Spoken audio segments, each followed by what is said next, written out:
Welcome back to Nerds Drink Whiskey, and this week we've got Tracy, and he's from a group in town that we mentioned last week that they get together and taste whiskey. So I'm going to let him introduce himself and kind of what he does. Thank you, Jeff. That's Capital Scotch and Whiskey, right? Correct, and we call it Seesaw for short, just to be cute. Yep. It's actually a DBA. We formed a nonprofit called the Whiskey People, and we educate and provide cultural understanding through whiskey as our actual formal mission.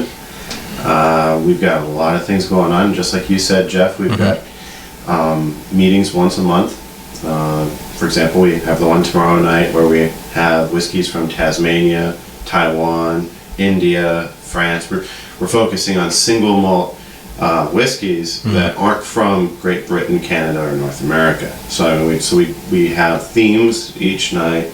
We have about two dozen typically show up and sample, and then we try to teach to the history, the Epicurean nature. You know, the how do you taste a whiskey and fully enjoy it, and what's the story behind the whiskey? Those are the types of things we try to focus. So you brought Old Putney, and why don't you elucidate and tell us a little bit about it and how we should go about enjoying this? Old Putney is a Highland Scotch. This is the 21-year edition. It's a single malt Scotch that, up until modern history, really didn't get much of its materials by road. Everything had to be shipped in by sea.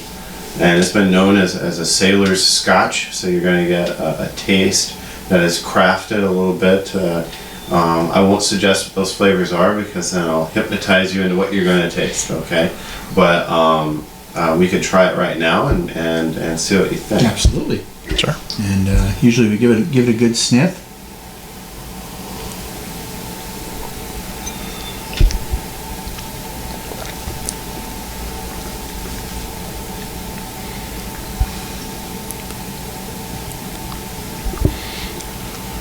It's not as mellow as I would expect for a 21-year. Spice. Yeah. Mm-hmm. A bit of spice. I think it ends. It ends kind of. It's got a little bit of a kick to it, but it kind of rides the edge of just not quite overbearing. You know, it's about as much as you would ever want without being overbearing. Well, remember, this is intended for the sailors, not their spouses. You know, so I mean, Yeah. This is a pretty hearty Scotch. When you taste it, I tasted the caramel and the salt. You know, so it's kind of like, of course, the typical, you know, little floral undertones. But you can see with this how you're dealing with the influences of being a coastal distillery. Yeah. So now you were discussing a little bit about asking me a little bit off camera about how I drink the whiskey. And I know we've discussed that a little bit. We try and be the casual whiskey podcast. We keep it to 3 rules usually. So we usually don't get into the nitty gritty of it. But actually, why don't you get into the nitty gritty of it? How would you recommend to get the most characteristics out of your taste? How would you taste whiskey? Well, let me tell you how I learn. Okay, when I travel once a month somewhere in this country. Okay, it's just business stuff. And so everywhere, because my business is boring, okay, I find a whiskey experience and a vaudeville style burlesque. Okay, that's what I try to do to keep life entertaining for me. So I was in Las Vegas, naturally, and there was a fellow that had been the sommelier for Steve Wynn, the fellow that owns the MGM Grand and such. And he was teaching, and I caught him off hours. He said he'd open up and take me in and show me a different way of tasting whiskey. So this isn't my invention. We give Adam his credit due. All right, he's with the Whiskey Attic up in Las Vegas. Oh, okay. And so he pointed out that the way we taste things generally were before spirits were invented. So before you have a volatile alcohol, smelling something was okay because you needed to know if it was rotten or not, whether you might like it or not. But a spirit evaporates the alcohol so quickly that you're actually impairing your taste. You're burning out your nose when you smell over a spirit. Okay? And then he pointed out, you know, the temperature by which we drink this is best at body temperature, not room temperature.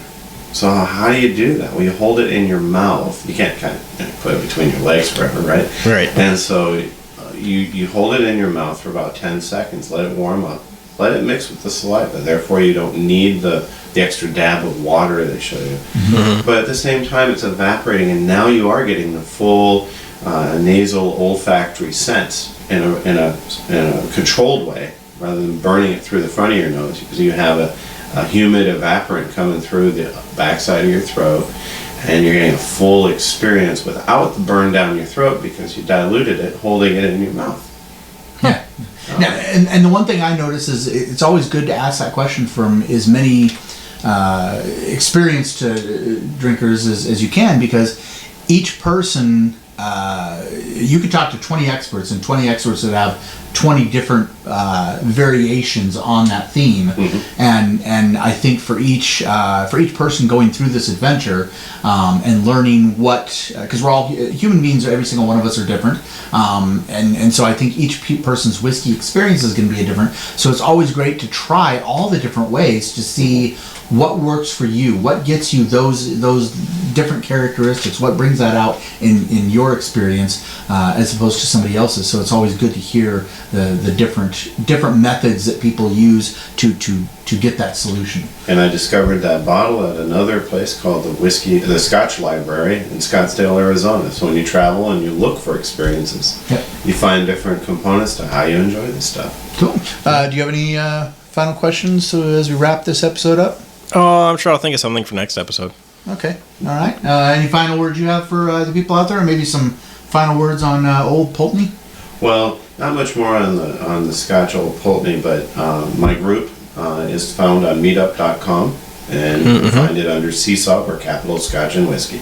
Okay. All right. We'll have the website down at the bottom of the screen, as well as a clickable link in the credits. So anyways, we'll see you next week on another episode of Nerds Drink Whiskey.